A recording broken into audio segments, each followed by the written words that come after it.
ఇవాళ తెలంగాణ కేబినెట్ భేటీ కానుంది. సచివాలయంలో సీఎం రేవంత్ అధ్యక్షతన మధ్యాహ్నం 3 గంటలకు ప్రారంభం కానుంది.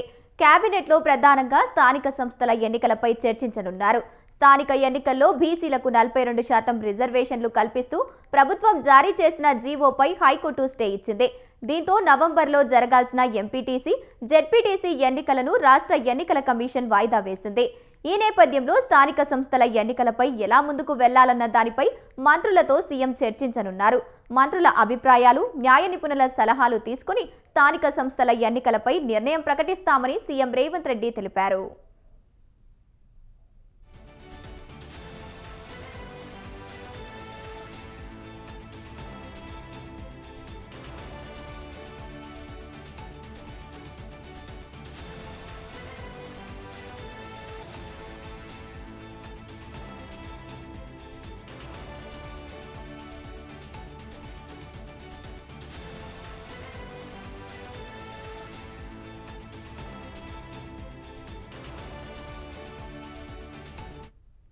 అయితే రిజర్వేషన్ల పెంపు జోలికి వెళ్లకుండా పార్టీ పరంగా బీసీలకు 42% సీట్లను కేటాయిస్తూ ముందుకెళ్లడమే ప్రభుత్వం పార్టీ ముందున్న మార్గమని నిపుణులు చెబుతున్నారు.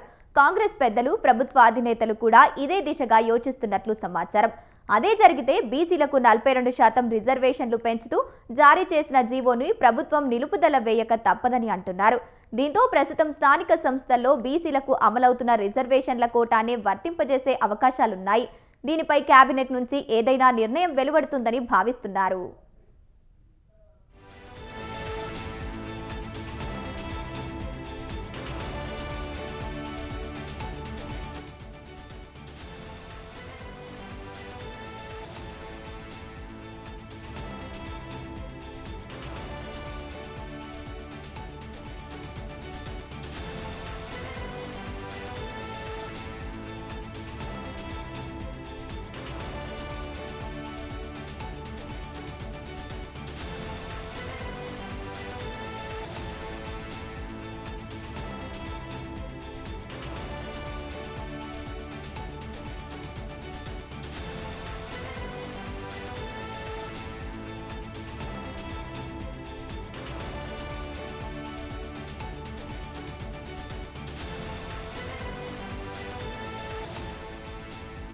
కాంగ్రెస్ ప్రభుత్వం ఏర్పాటై ఈ డిసెంబర్ 7 నాటికి 2 ఏళ్లు పూర్తి కానుంది.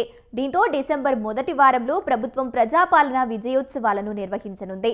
అందుకే ఈ ఉత్సవాల తర్వాత స్థానిక సంస్థల ఎన్నికల షెడ్యూల్ విడుదల చేయాల్సిందిగా రాష్ట్ర ఎన్నికల కమిషన్ను ప్రభుత్వం కోరనుందని చెబుతున్నారు. ఉత్సవాల సందర్భంగా షెడ్యూల్ వెలువడే ప్రజలు, పార్టీ, గ్రామీణ క్యాడర్ మొత్తాల ఎన్నికల్లో తలమునకలవుతాయని ప్రభుత్వం భావిస్తోంది. ఈ దృష్ట్యా ఎన్నికల ప్రక్రియ డిసెంబర్లో ప్రారంభమవుతుందని తెలుస్తోంది.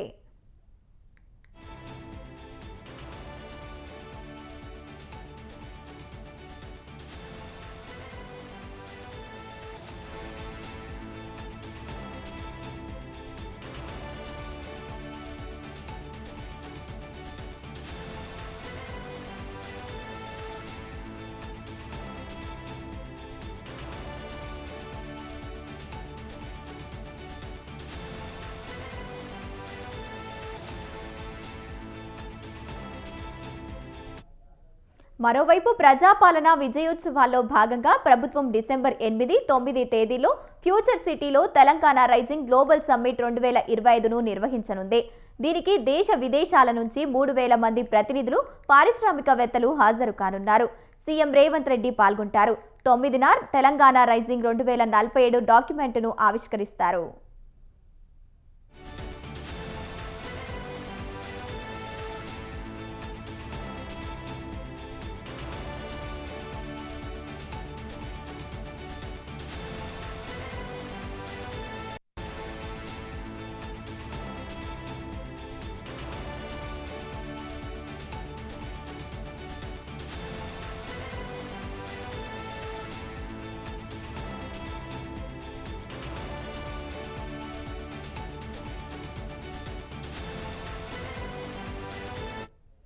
డిసెంబర్ 8న ప్రజాప్రభుత్వ 2వ వార్షికోత్సవాన్ని ఘనంగా నిర్వహించనున్నారు. ఈ సందర్భంగా తెలంగాణ భవిష్యత్తుకు ఒక రోడ్ మ్యాప్ను ఆవిష్కరించనున్నారు. 2 రోజుల సదస్సులో తెలంగాణ రైజింగ్ 2027 డాక్యుమెంట్ గురించి ప్రతినిధులకు వివరించనున్నారు.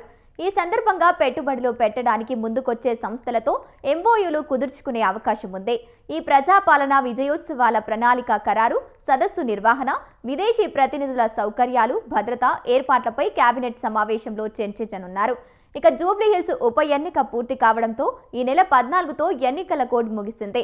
దీంతో ఇన్ని రోజుల పాటు పెండింగ్లో ఉన్న సంక్షేమ, అభివృద్ధి పథకాలపై నిర్ణయాలు తీసుకునే అవకాశాలున్నాయి. గిగ్ వర్కర్ల ముసాయిదాపై కేబినెట్లో చర్చిస్తామని సమాచారం.